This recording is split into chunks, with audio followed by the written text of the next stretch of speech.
Tommy Robinson is back with another one from the Oxford Union, this time about Islamism and free speech. I'm Tyler Traveling Clyde, your favorite Zionist prince. Let's take a look at this clip.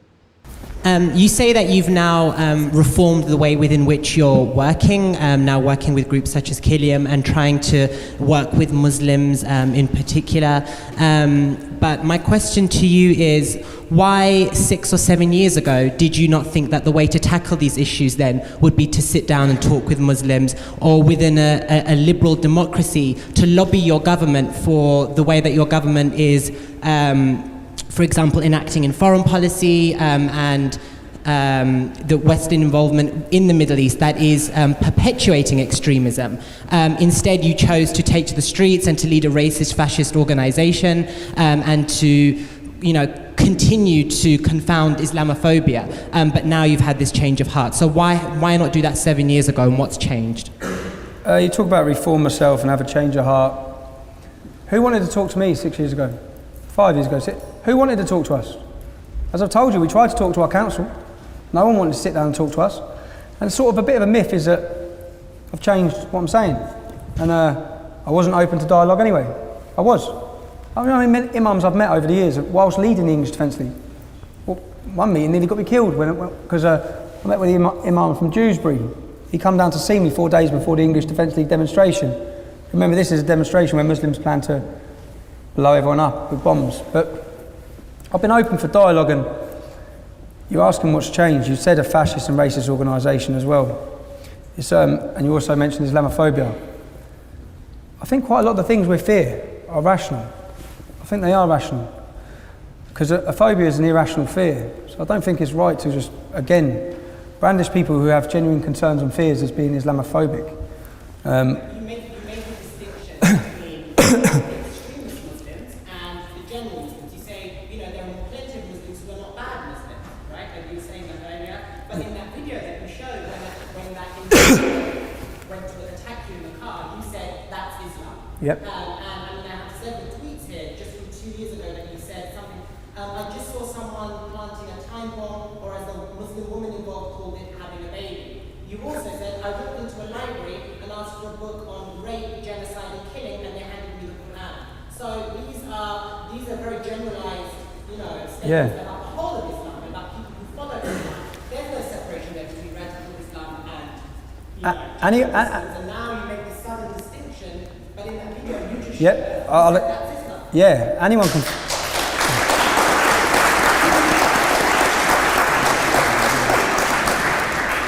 Anyone can Photoshop a tweet, as happens many times. I get told I've said this, I've said that, and many times it's the first time I've heard it. That's 4 years we talked about the tweets. That's 4 years ago, is it?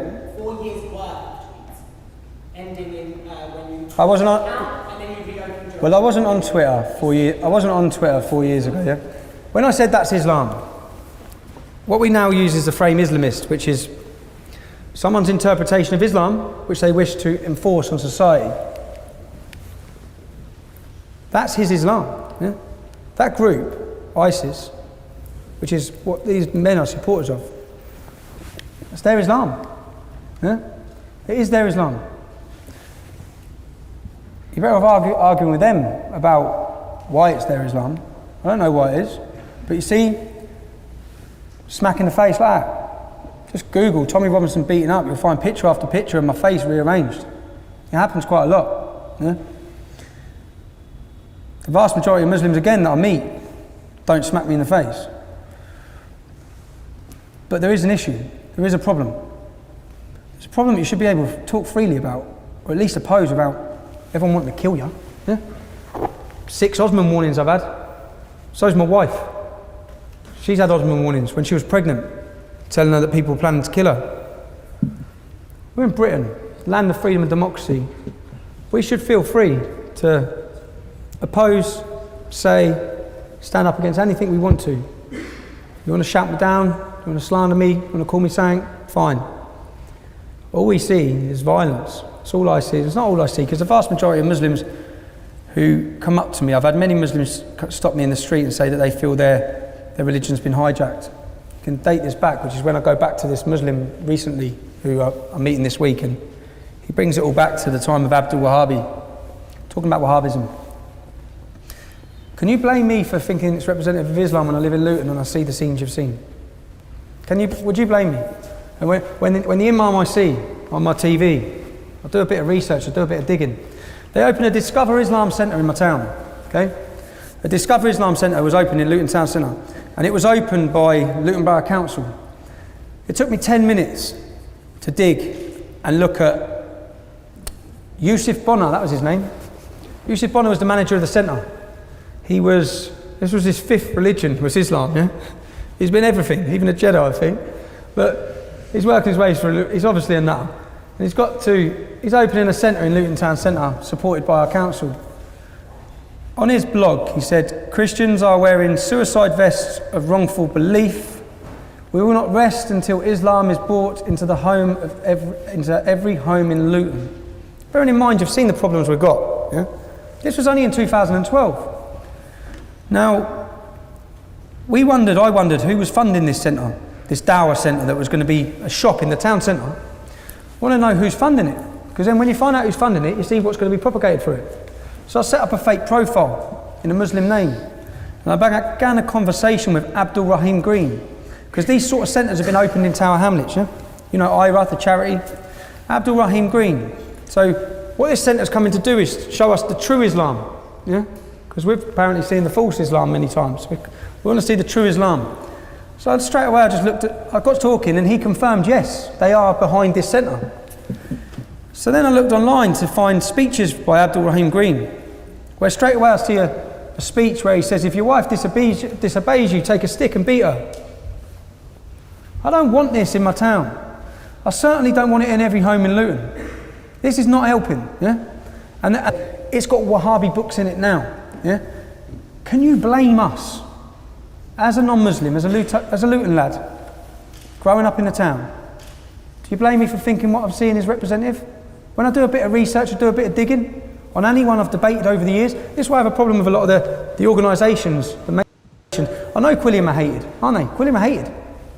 But most Muslims call them apostates. Majority of people hate them. Majority of people, anyone that speaks out is hated. Yeah? It's not a good look, it's not beneficial for you. Which is why at the same time, when I'll just go back, I'll go off point a bit, when I talk about Osama, I received a terrorist warning from Al-Shabaab after the Kenyan shopping mall. And this is where I was getting called a traitor a lot. People calling me a traitor when I left the English Defence League. Obviously I had this big backlash against me. It's a difficult thing to do at the time. Now, Osama got an Osman warning. I know what it's like to get a knock on the door, sit your wife down, tell you people are going to kill you. It's not good. It certainly gets you in the doghouse anyway. But Osama got that as well. So whilst people are calling me a traitor and they're calling them, there's Muslims that are now, lives are in danger, which many other Muslims are now calling them apostates. And if you are a moderate Muslim, you should be defending what they're saying and seeing the hard, and they're putting their lives and reputations on the line. But going back, do you blame me? Can you blame me with what I've showed you? And that's only a snippet. Yeah? I could stand here for 5 hours and show you things that when you watch them, you're like, what? What? How is this? That's what I've been like so many times. Like, what's going on? This is my town. It's where my kids are going to grow up. Can you blame us? What you're seeing there, you see Stacey Dooley. It's enough to bring her to tears. That's just one incident. This is happening all the time. All the time. So, can you blame me? Honestly, can any of you blame us for having an issue with it? Can you blame us? You might be able to blame us for generalising at times against all Muslims. Do you blame us for saying what we see? And then we get told so many times it's not what we see, but we're just telling you what we see. It's not our fault.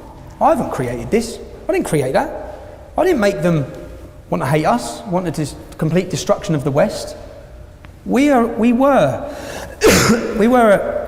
a symptom and a reaction of the problem. Now, if we don't sit up and listen and try and solve the problem now, what's going to replace the English Defence League? It's going to be bad in years to come. So you can either address the issues now, keep burying your head in the sand, keep ignoring it, keep calling anyone who speaks out against it a fascist or a racist. You can keep doing that if you want, yeah? But you, if you do that, are part of the problem, not me. It's you people that are doing that are going to be the problem. Unfortunately. All right, Tommy could not be more right. Could not be more right there. I mean, honest to God. You know, I've said this about Israel, by the way. I've said this with Israel. If Palestinians keep pushing in the way that they've been pushing, the Israeli government is going... I cannot imagine the Israeli government they're going to be dealing with in 30 years from now if they do not get their shit in check in the next couple decades. Because in 30 years from now, when the politicians are the ones who were born on October 7th or lived through October 7th as teenagers, as young adults, oh my God, these are going to be people that are going to be irrational. They're not going to be able to look at it the way that I look at it. You're going to have a real problem on your hand. The Arab world is going to have a real problem in its hand when it deals with an Israel that has actually become extremist. I really believe in that. And same thing goes for what's going on in the UK right now. If you keep calling everybody who points it out a racist, a fascist, you keep pointing out that what they're seeing and what they're noticing is not a problem, you are in for a rude awakening, because what's going to happen is retribution. People are going to rise up, and they're going to probably rise up violently. Tommy acknowledges that because he probably sees the signs written on the wall, the writing on the wall. He probably sees it from the inside, and he knows, as somebody who actually, I mean, I've seen enough videos of Tommy Robinson at this point where I can tell he's not actually Islamophobic. He's willing to actually have conversations with Muslims. He doesn't hate Muslims. He's critical the same way that I am. He's very, very critical of them. He's critical of the fucked up life choices that they make, the fucked up decisions that they make. He's not racist against him. If anything, he's the kind of person that is able to bring peace. It's the people that don't have to deal with them, who haven't had their lives affected by them, that aren't able to. We have the same ideology in Israel. It's like the leftists in Tel Aviv who don't interact with Muslims or Arabs on their day-to-day basis are not going to be able. They're not going to be the people who are able to usher in an age of peace, as opposed to the settlers, who are not really settlers, but the Jews living in Judea and Samaria.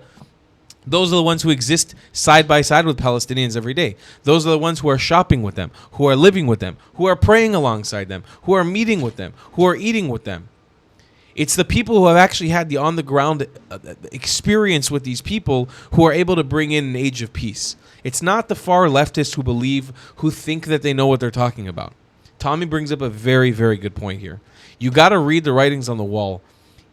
It's going to be way worse for you in the future if you don't take action now. I'll see you guys in the next one. I love you a long time. Goodbye, Klats.